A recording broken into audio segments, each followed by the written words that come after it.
Kabanata 8. Ang Imperyong Roman noong 29 BCE hanggang 476 CE. Ang paglakas at pagbagsak ng Imperyong Roman ay isang mahalagang pangyayari sa kasaysayan ng sibilisasyong kanluranin. Sa tugatong ng kapangyarihan nito, nagawa nitong masakop ang buong known world o kilalang daigdig maliban sa India at China. Inilatag nito ang pundasyon ng kulturang Greco-Roman sa kabuuan ng Imperyong Roman na nag-ugat at lumago lalong-lalo na sa kanluran ng Europe. Nakalikha ito ng blueprint para sa alituntunin ng imperyo o imperial rule na naging epektibo sa pagpapanatili ng kapangyarihan nito sa kabuuan ng kanilang imperyo sa mahabang panahon. Ang susunod naman nating tatalakayin ay patungkol kay Augustus Caesar at ang Pax Romana. Ang pagkabuwang ng Second Triumvirate matapos ang pagkatalo ni Mark Antony sa labanan sa Actium noong 31 BCE ang naghudyat ng simula ng paghahari ni Octavian ng tinawag na Augustus Caesar bilang pagkilala sa kanyang posisyon sa Imperyong Roman. Naging maingat si Octavian sa paggamit ng kanyang kapangyarihan, dala ng mga aral na kanyang nahamon mula sa karanasan ni Julius Caesar. Tiniyak niyang mapanatili ang anyo ng Republika sa pamamagitan ng pakikipagtulungan sa Senado. Lahat ng kanyang ginawa ay pinagtibay ng Senado. Giniit niyang tawagin siyang Princeps o First Citizen na nagbigay diin sa ideyang hindi niya itinuturing ang kanyang sarili bilang hari kundi bilang isang mamayan tulad ng iba. Binigyan din siya ng titulong Imperator na karaniwang ibinibigay sa matagumpay na general at nangangahulugang siya ang may hawak sa mga hukbo ng Rome. Siya ang nagtatag ng Praetorian Guard, ang kauna-unahang regiment na naatasang magsilbi sa kapital sa Rome. Sa pamamagitan ng Praetorian Guard, nagkaroon si Augustus Caesar ng mga piling sundalo na tapat sa kanya at sinanay na maging pinakamahusay sa lahat ng mga sundalo sa Rome. Pagdating ng 27 BCE, kinilala si Augustus Caesar bilang emperador ng Rome.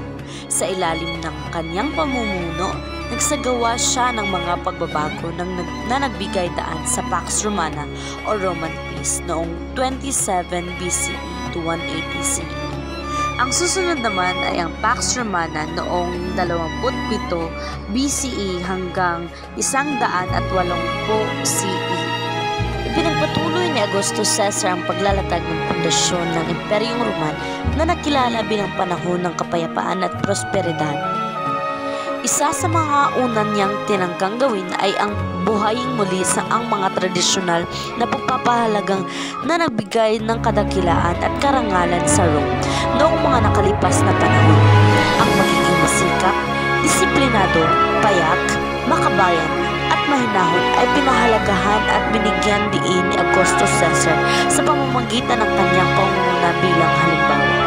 Naitatag din niya ang ganap na kontrol sa Imperyong Roman sa pamamagitan ng tagumpay ng kanyang hukbo sa harap ng mga kalaban. Ito ang dahilan kung bakit mahalagang mapanatili niya ang katapatan ng mga Roman legion at ang patuloy nilang suporta sa pamamahala at pagpapalakas ng imperyo. Dahil dito, nagtabi siya ng pondo para sa mga legionnaire. Ito ang nagbigay sa kanya ng kakayahan na magbigyan sila ng standard na sahod at mga bonus pati na rin ng pensyon. Ang mga lalawigan ay pinamahalaan ng legates na itinalaga at sinubaybayan ni Augustus Caesar upang mabawasan, kundi man maiwaksi ang katiwaliang matagal ng suliranin sa administrasyong panlalawigan. Nagtatag siya ng serbisyo sibil or civil service para gawing profesional ang burokrasyang sumusuporta sa pamamahala ng imperyo. Ayon sa mga salaysay, ang meritocracy ay binigyang diin sa pagtatalaga sa mga posisyon sa administrasyon para mapataas ang kalidad ng mga serbisyong pampubliko. Ginawa rin niyang sentralisado ang sistema ng korting nagpatibay sa standardization ng sistema ng hustisya sa buong imperyo. Upang lalong palakasin ang pagkakamakabayan ng mga Roman, nagpagawa siya ng mga templo at basilika na nagbigay halaga sa kanilang rehiyon at nagdulot ng pagkakapuri sa mga tao ng Rome.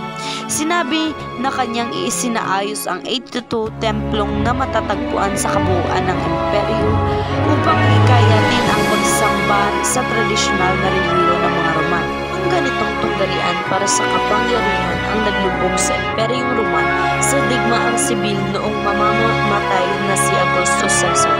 Ang pumalit sa kanya ay ang kanyang ampong anak na si Tiberius noong 14 to 37 CE. Ang susunod naman nating tatalakayin ay patungkol sa mga emperador ng Pax Romana. Apat ang naging emperador mula sa Julio-Claudian Dynasty noong 17 to 68 CE na nag-iwan ng iba't ibang tanda sa kasaysayan ng Imperyong Roman. Si Tiberius noong 14 to 37 CE ang unang emperador ng Julio-Claudian Dynasty.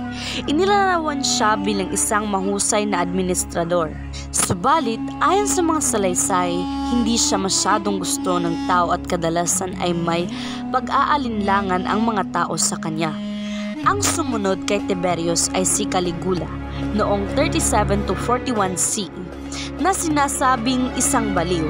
Ang kanyang pamamahala ay inilarawang marahas at malupit. Maaaring ito ang dahilan ng pagpatay sa kanya ng sarili niyang mga gwardiya ayon sa mga salaysay. Napanumbalik ni Claudius noong 41 to 54 CE ang kadakilaan ng imperyo noong masakop niya ang Britain. Ayon sa mga salaysay, nilason siya ng kanyang pang-apat na asawa, si Agrippina, upang matiyak na ang kanyang anak na si Nero ang magiging kasunod na emperador. Si Nero noong 54 to 68 CE ang sumunod na emperador sa edad na 16 na taon. Sinabi na sa umpisa ng kanyang pamamahala, si Nero ay naging isang mahusay na emperador. Subalit, ayon sa mga salaysay, sa pagdaan ng panahon, naging paranoid siya sa mga taong nakapaligid sa kanya. Mula noong 68 hanggang 69 CE, nagkaroon ng tatlong emperador na ang uli ay ang Roman Army, si Galba, Otho at Vitellius. Ang pagkakaroon ng tatlong emperador sa napakaiksing panahon ay palatandaan ng tindi ng tunggalian para sa kapangyarihang nangyari pagkatapos ng kamatayan ni Nero.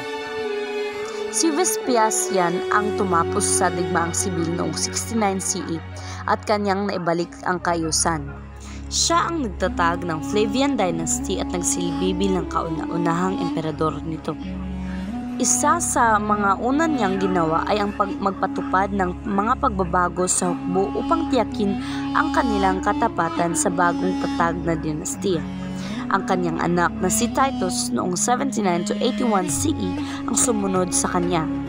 Sa kanyang pamamahala, nangyari ang pagsabog ng Mount Vesuvius na nagwasak sa Pompeii at Herculaneum.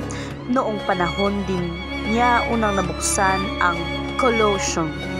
Sinundan siya ni Domitian noong 81 to 96 CE.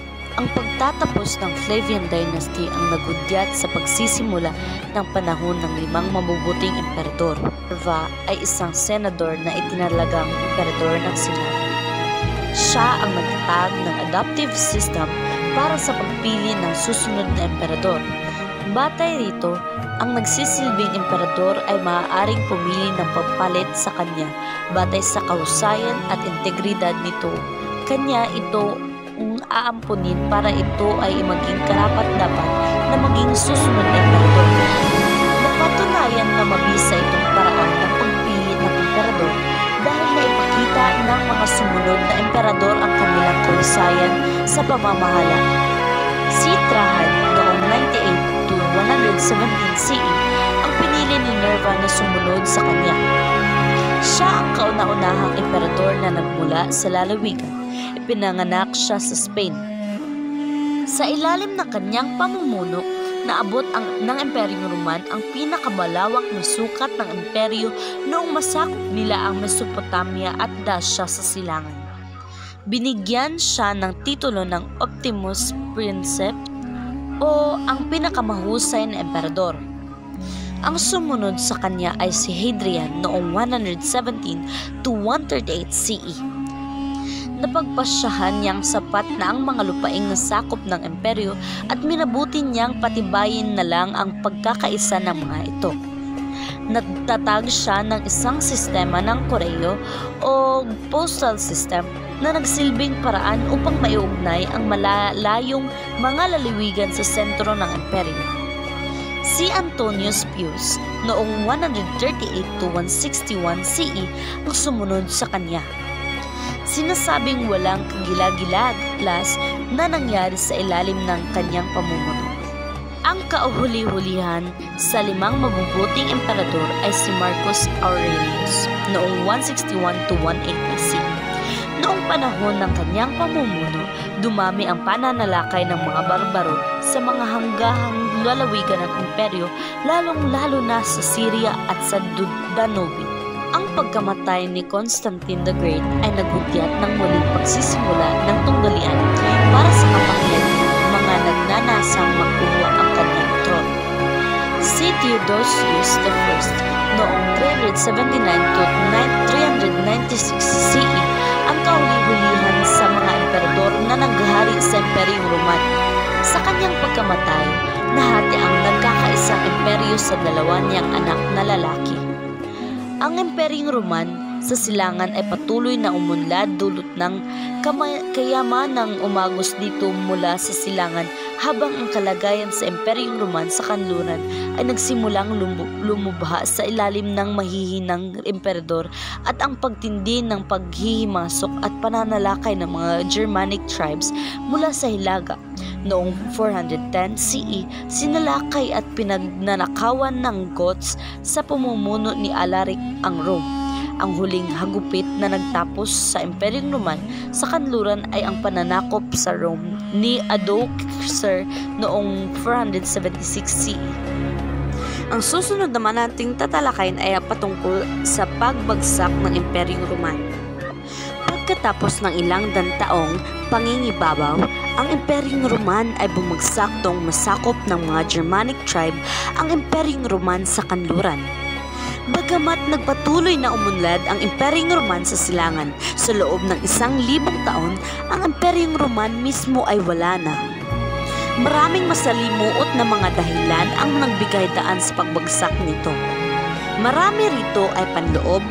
Ang isa sa pinakamahalagang dahilan ng kabiguan ng mga Roman ay ang kawalan ng malinaw na batas hinggil sa pagpili ng susunod na emperador o law of succession. Bagamat bumagsak ang Imperyong Roman sa kanluran, ang Imperyong Roman sa silangan ay patuloy namang lumago at umunlad sa sumunod na 1,000 taon. Sa kalaunan, nakilala ito bilang Byzantine Empire. Mahalaga ang papel na ginampanan nito sa pagtatanggol ng Kristyanismo at sa pangangalaga sa kulturang Greco-Roman, lalong-lalo na sa kanluran. Ito ang nagsilbing panangga laban sa impluwensya ng silangan at ng Islam na lumakas at humamon sa Kristyanismo noong ika-7 taon CE. Ang susunod naman ay patungkol sa mga pamana ng mga Roman sa sangkatauhan. Bagamat malaki ang naging impluwensya ng kulturang Greek sa Rome, nag-iwan din ito ng sariling palatandaan, lalong-lalo na sa larang ng batas at pamahalaan. Ang mga prinsipyo ng batas na Roman ay patuloy na ginagamit na batayan ng modern-day jurisprudence. Ang isa sa mga prinsipyong ito ay ang presumption of innocence ng sinumang akusado. Binibigyan diin din nito ang kahalagahan ng personal accountability o ang pananagutan ng tao para sa sarili nitong aksyon, kung ito man ay bilang isang nag-aakusa o ang inaakusahan. Ang isa pang mahalagang prinsipyo ng Roman law ay ang magbigay diin sa due process of law. May 3 sangay ang Roman law. Ang una ay ang civil law na napapaloob sa 12 tables. Ang isa pang sangay ay ang Law of Nations na para sa mga mamamayan ng Rome at ng mga dayuhan.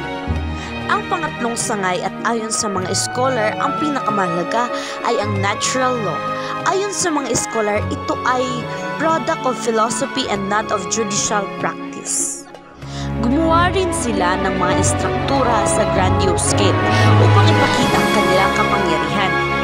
Nabibilang dito ang Pantheon, ang Colosseum at ang Circus Maximus. Ang paggamit nila ng round arc, ng vault at ng dome ay tipikal na katangian ng arkitektura ng Rome. Isa sa pinakamahalagang natutuhan nilang engineering skill mula sa mga instructon ay ang paggamit ng keystone.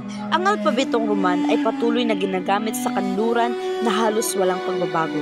Sa kauli-hulihan, wala masyadong mahalagang naging kontribusyon ang mga Roman sa larang ng agham. Maraming salamat po sa pakikinig at dito na po nagtatapos at sana po meron kayong natutunan mula sa akin ngayon.